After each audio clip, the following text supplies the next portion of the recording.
ముందుగా నా ఆహ్వానాన్ని మన్నించి ఇచ్చిన దయచేసిన గౌరవ నేను భారత జాతీయ కాంగ్రెస్ పార్టీలో కేంద్ర మంత్రి స్థాయికి ఎదిగిన వ్యక్తిని. అటువంటి నేను 2019లో పార్టీని విడిచి వైఎస్ఆర్ కాంగ్రెస్ పార్టీలో గౌరవ ముఖ్యమంత్రి జగన్మోహన్ రెడ్డి గారి నాయకత్వంలో పార్టీలో చేరాను. నేను పార్టీలోకి వచ్చే ముందర ఎవరైతే నాకు పార్టీలో జాయిన్ చేయించారో వారు నాకు ఇచ్చే హామీ ఏంటంటే special representative to AP government at New Delhi, that was at cabinet rank post, మీకు ఇస్తామమ్మా అని తీసుకువెళ్ళారు. కానీ షార్ట్ పీరియడ్ ఎలక్షన్కి దగ్గరలో ఒక 6 నెలల ముందర నేను జాయిన్ అయ్యాను. సీఎం గారు నాకు చెప్పే మాట ఏంటంటే, కృపమ్మ నీకు తగిన విధంగా నేను గౌరవిస్తానని వారు చెప్పారు. మేము సీఎంతో మాట్లాడతామని వెళ్ళిపోయి ఈ రోజుకి నెల రోజులు ఎలక్షన్ పెట్టుకుని ఈ రోజుకి నాకు వచ్చి అక్క మీ సహకారం కావాలని నాకు అభ్యర్థించలేదు. ఎవరిని నమ్మి వచ్చాను, నేను జగన్మోహన్ రెడ్డిని నమ్మి వచ్చాను. ఇంత గౌరవం ఒక మాజీ కేంద్ర మంత్రిగా నాకు ఇంట్లో కూర్చోబెట్టి అవమానాలు చేసి అన్యాయం భరిస్తానండి, అన్యాయాన్ని భరిస్తాను, అవమానాన్ని భరించలేదు. జిల్లాలో నాయకులు ఉన్నారు, ఒక్కరు నన్ను ఒక డాక్టర్గా చూశారు ఈ ప్రాంత ప్రజలు, ఒక ఎంపీగా చూశారు, ఒక కేంద్ర మంత్రిగా చూశారు. ఒక్క కరప్షన్ కృపారాణి పలానా దగ్గర పలానా వాళ్ళకి ద్రోహం చేసింది, పలానా కరప్షన్ చేసింది, పలానా వాళ్ళని దూషించింది, దూషణార్థాలు మాట్లాడింది, ఒక్క దగ్గర ఒక్కరు చెప్పగలరా? ఎందుకు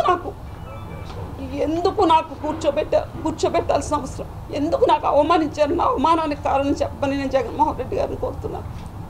ఈ విధంగా అవమానిస్తారా?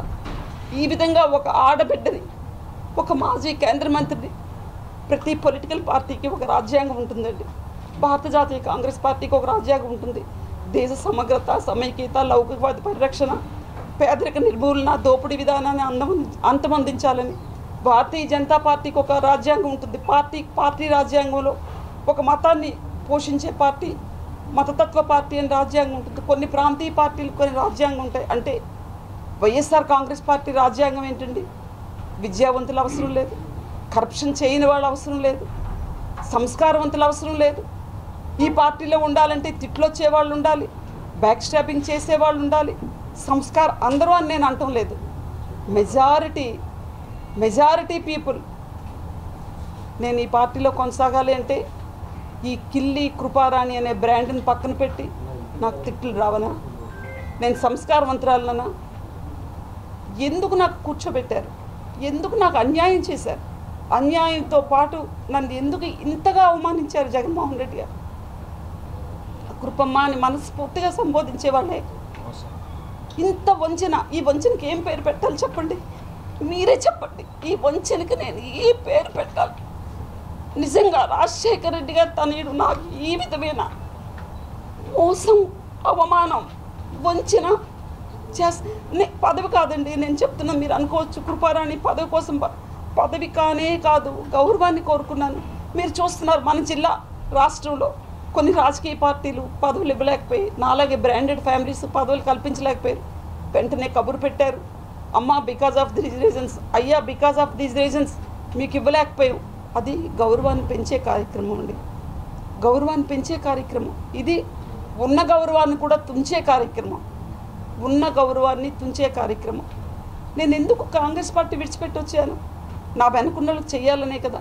ఒక వాలంటీర్ని వేసుకోలేక, ఒక ప్రెసిడెంట్ని పెట్టుకోలేక, ఒక ఎంపీటీసీని పెట్టుకోలేక. నేను ఎంపీటీసీ బీ ఫామ్ ఇస్తే బీ ఫార్మ్లు పెడతారు, దాని ఇంటికి బీఆర్ఓ దాని అని సంబోధిస్తే దాని ఇంటికి వీఆర్ఓ వెళ్ళొద్దు, దాని ఇంటికి ఎంఆర్ఓ వెళ్ళొద్దు, దాని ఇంటికి పోలీస్ ఆఫీసర్ వెళ్ళొద్దు, ఒక ఎస్ఐ వెళ్ళొద్దు, ఆమె వెనకున్న మనుషులు చేయొద్దు. నేనున్నది వైఎస్ఆర్ కాంగ్రెస్ పార్టీ. ఈ విషయం ముఖ్యమంత్రి గారితో పాటు పాలిట్ బ్యూరోకి అందరికీ తెలుసు. కాకపోతే మా నియోజకవర్గంలో ఆ డివిజన్లో టెక్కలి డివిజన్లో మరి ముఖ్యమంత్రి గారు ఆలోచన కొంతమంది మాటలు వినా ఈ విధమైన అవమానం నాకు చేశారన్నది నాకైతే తెలియదు.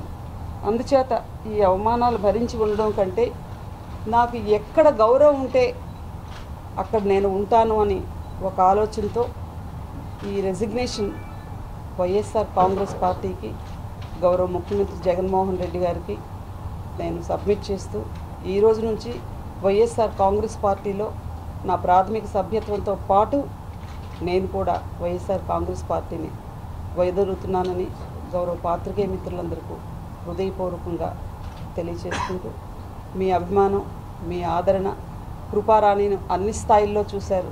ఒక డాక్టర్గా చూశారు, ఒక ఎంపీగా చూశారు, ఒక కేంద్ర మంత్రిగా చూశారు. ఆమె వ్యక్తిత్వం తెలుసు, ఆమె నడవడి తెలుసు, ఆమె ప్రవర్తన తెలుసు, ఆమె జీవన విధానం కూడా ఏ విధంగా ఉంటుందో ఈ జిల్లా ప్రజలందరికీ తెలుసు.